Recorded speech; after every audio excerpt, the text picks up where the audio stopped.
Welcome to Stay on Course with me, Julie Riga.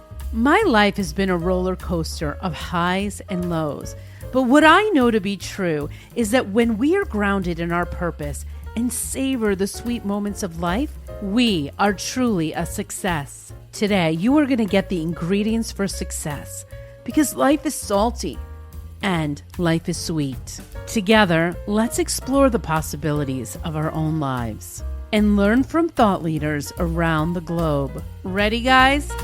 Let's cook it.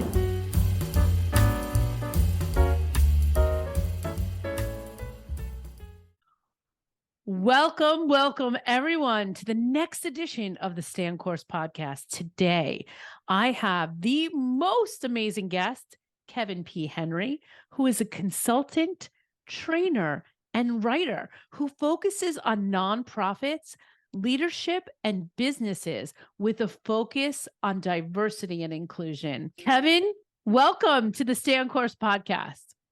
Thank you. I am so happy to be here.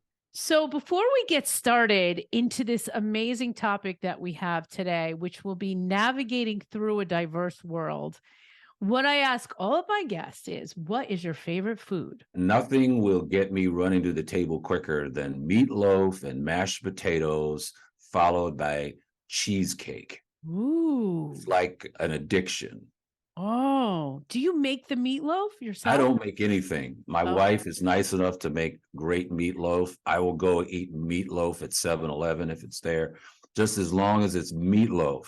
I don't make anything because that would be a disaster. I love the comfort foods. Comfort food, right? Right. It's like pancakes and, bacon on a Sunday morning, waffles. Yeah. Yeah, it's kind of like that. We start today with your ingredients for success. Well, I have some ingredients, and they're not they're not like in an order. It's just what really just always stays in my head as I'm navigating through the diverse world. One is authenticity. I think that it's so important to be who you are and to not feel bad about that, because one of the things about diversity, and we've talked about this, is that it's not just about race. It's not just about gender. It's about personalities. It's about how people think. It's about a multitude of things that all come together to shape that individual. But you have to feel comfortable in your own skin. That's a popular way to put it. And the other thing is that by being authentic, it takes the pressure off of a person who has to spend so much energy not being authentic. Because to be phony and not authentic, it's just like telling a lie. Somebody said to me once, it's just easier to tell the truth, because then some people tell so many lies, they forget what the lie is. And then they have to spend all this energy going, now, what did I tell Julie? And then what did I tell this other person? So being authentic takes the pressure off. I love that. I just had a conversation today with some people. I was saying, no matter where you go, there you are. Right. You can't escape who you are because you're put in a different environment. Yep. You have to be who you are regardless of where you're sitting. Mm-hmm. I don't not become a parent because I'm at work. Right. Yeah, absolutely. And if my daughter needs me and I'm at work, everything else gets on hold. She's my first priority in life. And that doesn't change, because I'm in different situations. So I think, and now, even as we start to move into 2023, the world has changed a little bit. What I'm hearing now is that we're allowed to be more of who we really are, even on LinkedIn.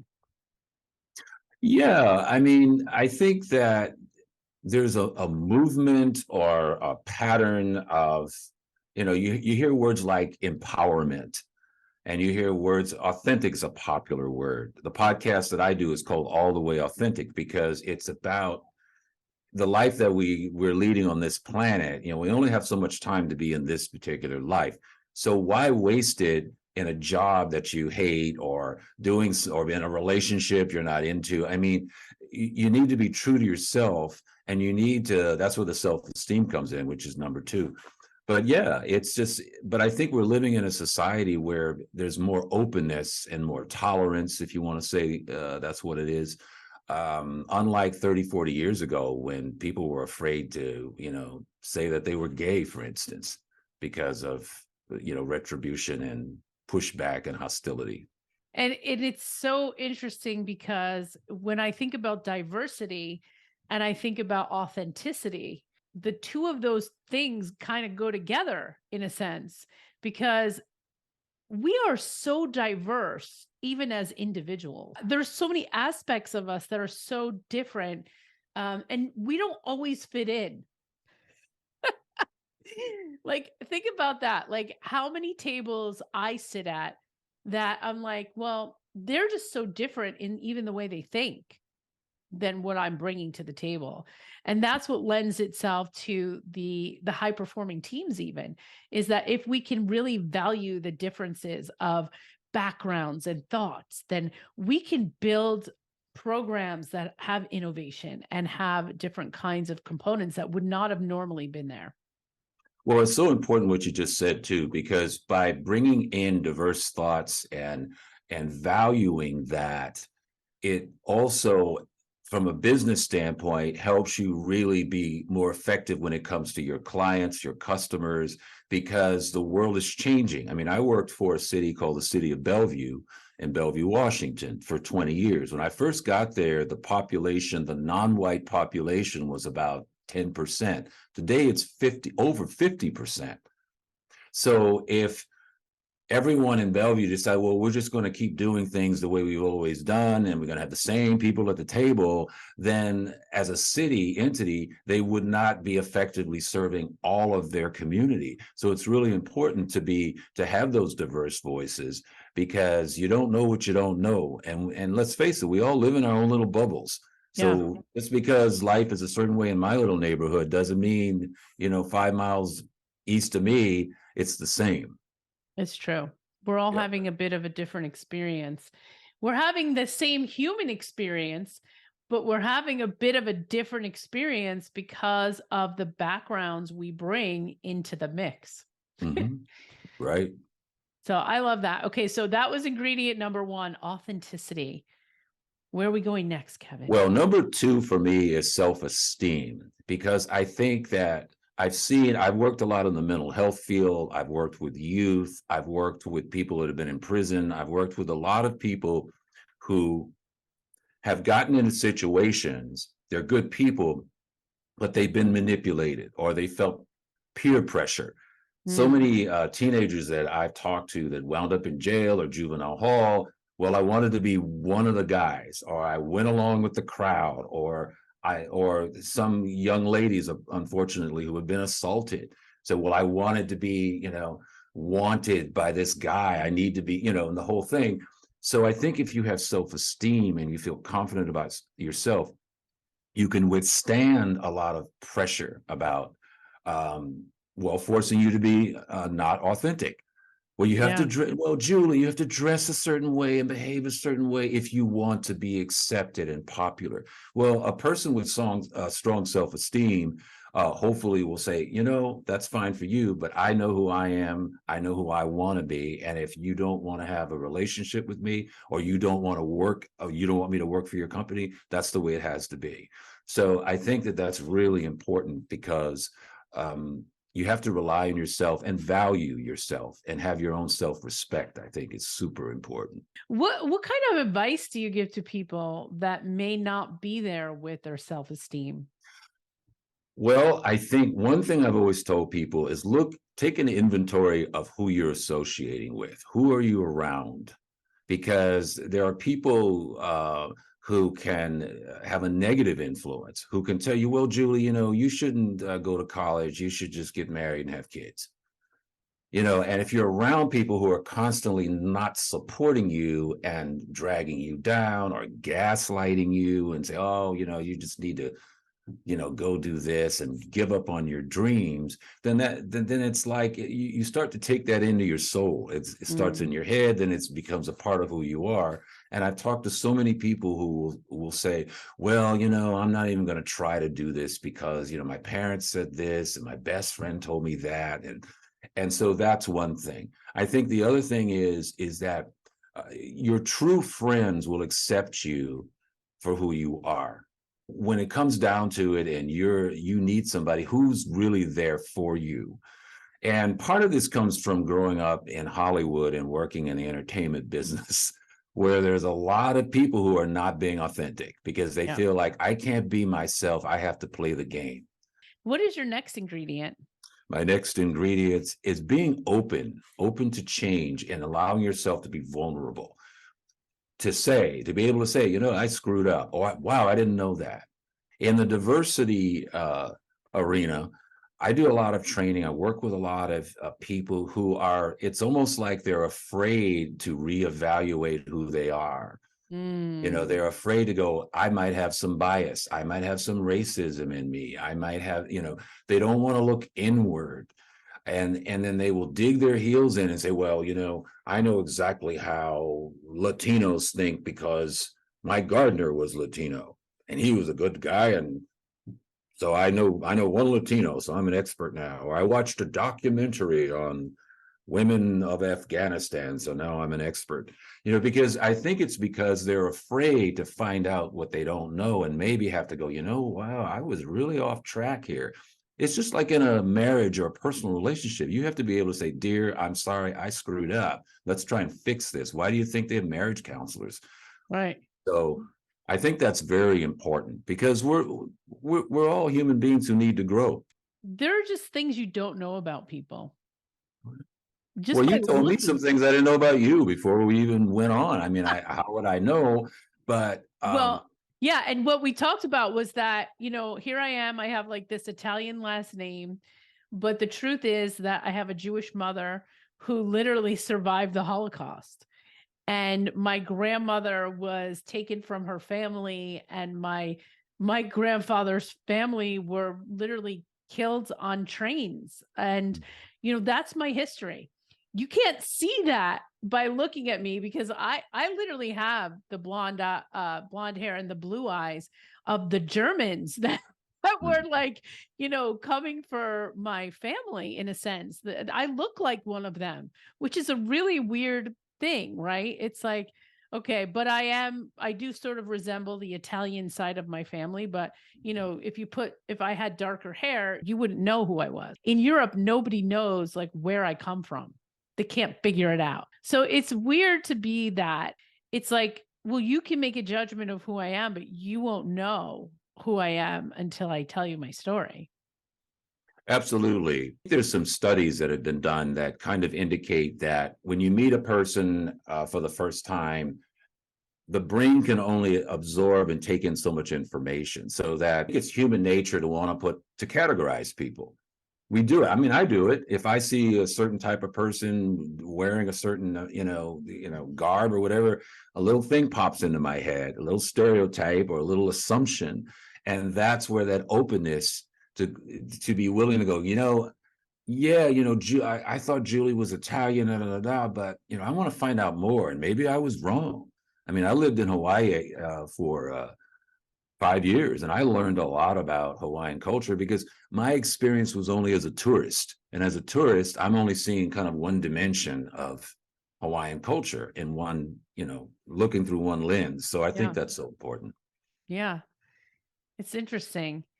It's just so interesting that we're so different, and you really can't judge somebody until you not that you should judge them all at all, but like you really have to unpeel the layers of the onion to really get to the core of somebody's like essence. Right. And you can't there's a tendency to, and I found this in my diversity work, that people want to lump people. They want to say, well, all Black people are like this and all white people are like that and all Republicans are like this. What they'll back that up by saying, well, my best friend in college was Black and my wife's sister married a Mexican. And there's one example. So that Mexican and that Black person are supposed to represent the entire race. Yeah. Well, there's a lot of diversity within, as we've talked about, in communities and religions and individuals. So you have to be willing to peel back that onion. What is the next ingredient for success? Drive and passion. I think, again, we're on this planet for so long. And I mean, as I'm sure everybody, you spent time going, oh man, I hate this job, or I don't want to do this, I don't want to do that. And of course, there's obligations. I mean, we have to pay our bills. But at the same time, there's so much of my work where I don't feel like I'm working. I don't feel like it's a job. It's like a lot of artistic people I know, who are Mm. musicians or dancers or writers. It's like, yeah, sometimes it could be a grind or there's a certain amount of pressure or stress associated with it. But like being an artist is not a 9 to 5 job. If a singer or a musician gets inspired at 11 o'clock at night, on a Saturday, they're not going to go, well, I can't continue to write this song until Monday at 9 o'clock when I clock in. It's part of who they are. It's part of their life. It's part of their passion and what drives them and and it's got to be meaningful what you're doing. And don't get sucked into like this whole hierarchy of like, well, you're just the receptionist or you're just the gardener or you're just the whatever. Because sometimes we get locked in, well, I have to be the vice president, or you're in a company and the CEO gets so much more respect than the person who answers the phone. The person who answers the phone is just as important as the CEO. And imagine what would happen if that person wasn't answering the phone. So we've talked a lot about navigating through a diverse world, and I want to go through our 4 ingredients one more time, just a quick recap. But before we do that, I just want to know, like, in this navigating through a diverse world and you being a consultant who focuses on diversity, what is it that you really want to be teaching people about diversity, equity, and inclusion? I want to teach them that there's value in it, because I think, again, there's a tendency for us as human beings to gravitate and create worlds where people are like us. There's comfort in that. We go to the same church, we like the same things, and that's fine. There's nothing wrong with that. But I try to emphasize that by shutting yourself off from new ideas and new people, that you're actually limiting yourself. And if you're in business, you could even be undermining your business because you're not changing with the times, or you're not analyzing who your client base is and all this other stuff. So don't be afraid. It's actually going to be worth that journey in the long run, because it's going to help you as a person and it can help you in your professional life. That's something I really, because I think people, it's natural to say, what's in it for me? Why should I do this? Yeah, There's got to be a payoff of some kind. So I try to explain what the payoff is. I love that. That's great. Okay, so we talked about 4 ingredients. The first one is authenticity. Authenticity. Be yourself. Don't be afraid. Don't let people judge you. Just be who you are. I mean, who are they? Nobody's judging them. I mean, it becomes a popularity contest. Well, you got to look a certain way and dress a certain way, and don't give in to that. Just be yourself. Yep. Number 2, self-esteem and self-value. Self-respect. Value yourself. Don't let people manipulate you and decide they're going to write your script of life for you because they know more than you do.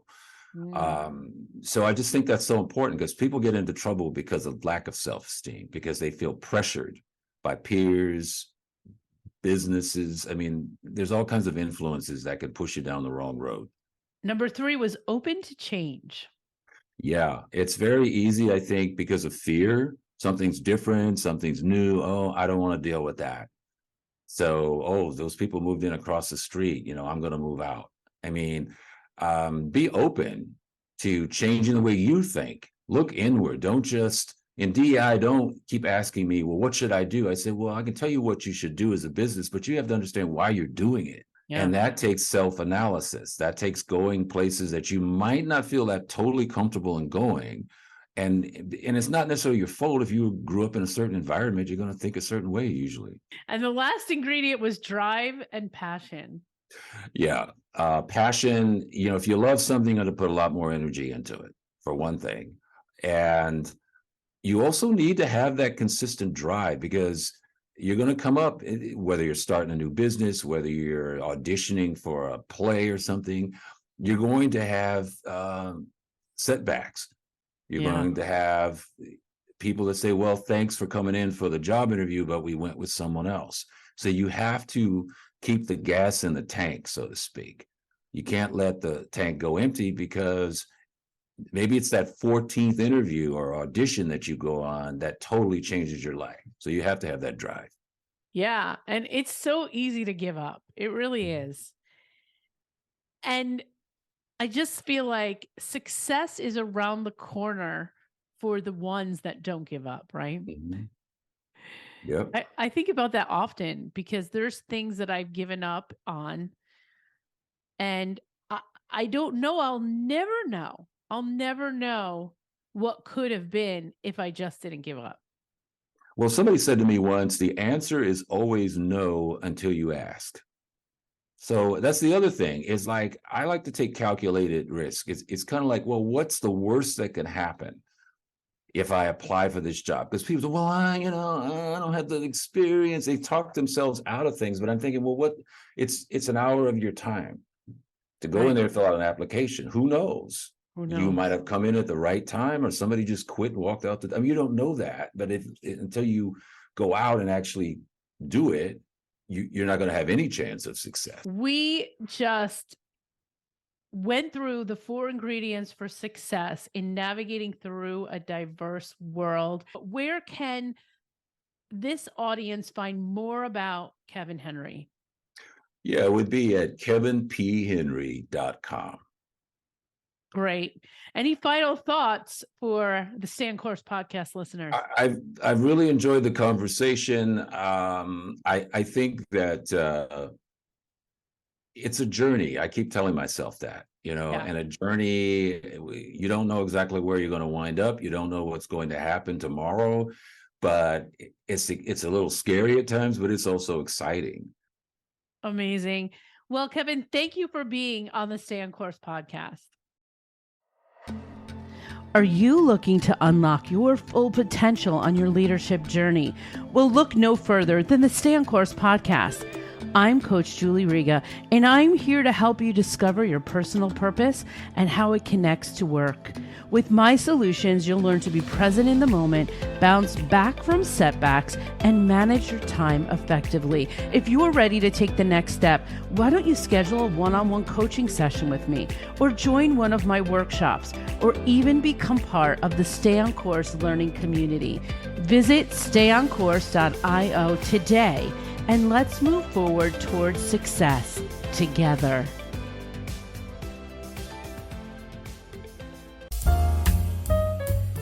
Thank you for listening to another episode of Stay on Course. Please don't forget to subscribe, rate, and review this podcast so Julie can continue serving up delectable experts and appetizing content directly to your earbuds. And remember, right now, you have the ingredients to be living the life you are meant to live. This has been a production of The Media Casters.